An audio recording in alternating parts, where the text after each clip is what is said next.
Hello everybody, welcome back to my channel Books with Meena. I'm Meena and today I'm going to be reviewing Firekeeper's Daughter by Angeline Boulley. So the Firekeeper's Daughter by Angeline Boulley or Boulley, I'm not quite sure how to pronounce her last name, is a YA mystery thriller with like contemporary elements to them, and this one is taking place in 2003/2004.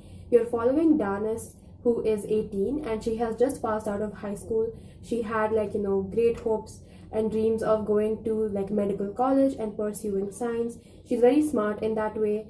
But what happens is that on her mom's side of the family, her uncle dies and then her maternal grandmom falls severely ill. So now Danis has to stay back in town and go to a college more nearby so that she can be there for her mom and be surrounded by her family for support and care. Danis is also half Native American and half white. So her mom's side of the family is white and her dad's side of the family is Native American. So Danis feels like she does not really fit in anywhere properly. She has like one foot in each place, and she, a lot of the times feels a little out of place in both communities. And this book starts with basically Danis, she witnesses this shooting and somebody gets killed. And the person who gets killed is somebody who was known to Danis, and that person was pretty close to her.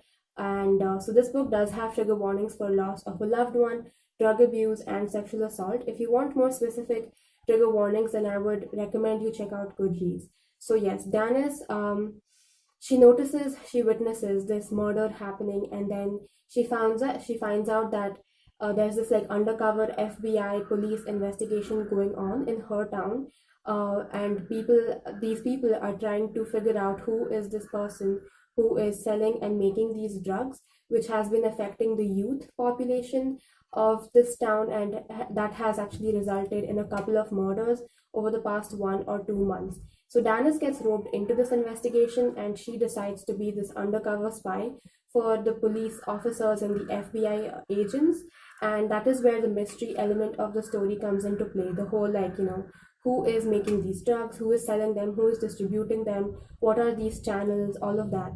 So now that I have gone over the plot of the story, like the how the story starts, let's jump into my thoughts and my review. I gave this book a 4.5 out of 5 stars. I really liked it. I thought that this book was almost perfect in so many ways. I really liked all of the kind of themes and topics this book explored. A lot of the main themes and topics did have to do with the Native American community. So Danis belongs to the her dad's side of the family is the Ojibwe community, and so Danis is a part of that, and you kind of get to see like the inside.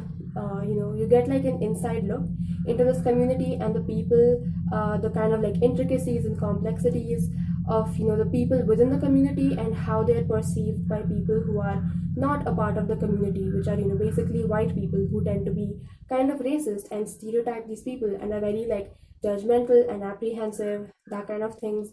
So like a huge part of this book is focusing on these different like communities, hierarchies, the complexities. The small town that Danis lives in has a lot of white people and also has this Ojibwe community, and how like both of them coexist. So racism and generational trauma pertaining to racism and colonialism is a huge part of this book. Another huge theme that is explored in this book is obviously drug abuse and how it is affecting these young people, and it has led to these murders happening. So I would definitely say that this one falls on the more mature side of young adult, of the young adult genre, because Danis herself is 18 and she is an older character when it comes to a YA setting, and even the themes, topics, the plot, etc. of this book does read a little bit more mature and older. A lot of times, this book did feel like, just like your kind of average YA contemporary, in the sense that a lot of the scenes and events that happen in this book feel like they could happen to anyone, and it's almost like we're following Danis's day-to-day life as she is, kind of juggling both of these worlds, her white side of the family and her Native American side of the family. She has friends. Her dad actually passed away when she was quite young. There is friendship and brother-sister relationships there's a little bit of romance. All of these things kind of contribute to this book feeling a little bit like a contemporary, also because this book is touching on, some more like serious or like real world issues. Then that also makes this book feel a little bit more contemporary. But because there is this like mystery element also, it kind of like nicely balances out the pacing of the book, whereas in some parts it does feel very like personal and like you're following Danis in her day-to-day life.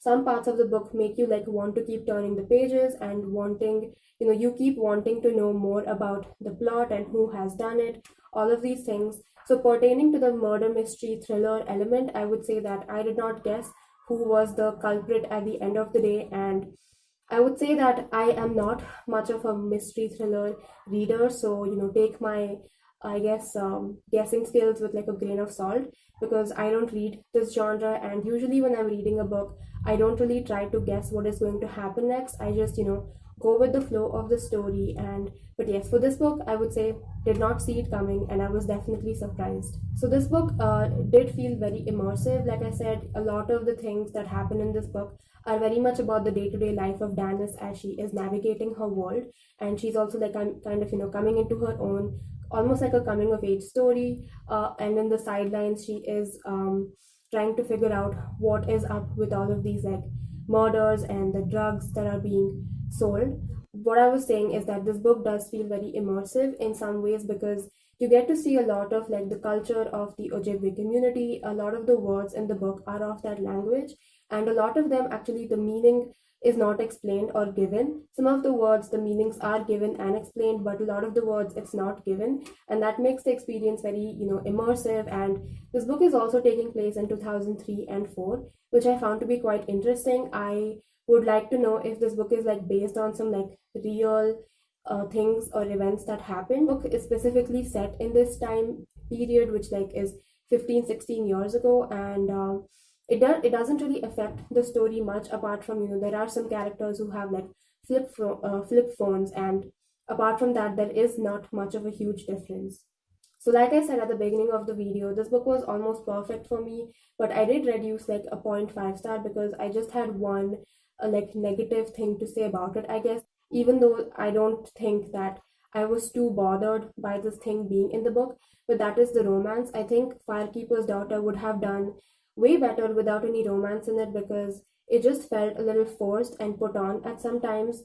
The love interest is actually 4 years older than Danis. He is 22 and he's also a police officer, and I just found that kind of dynamic to be quite uncomfortable, because Danis is 18 and throughout the book she is quite smart. She knows a lot of she knows a lot about medicine and biology and chemistry, those kind of things, but I never really saw her as being like very mature or wise for her age. She acted appropriate to her age range, and so yes, I never found that it just that I never felt like the love interest was like taking advantage of her in any way. But still, that 4 year age gap with Danis just getting out of high school, she hasn't even gone to college.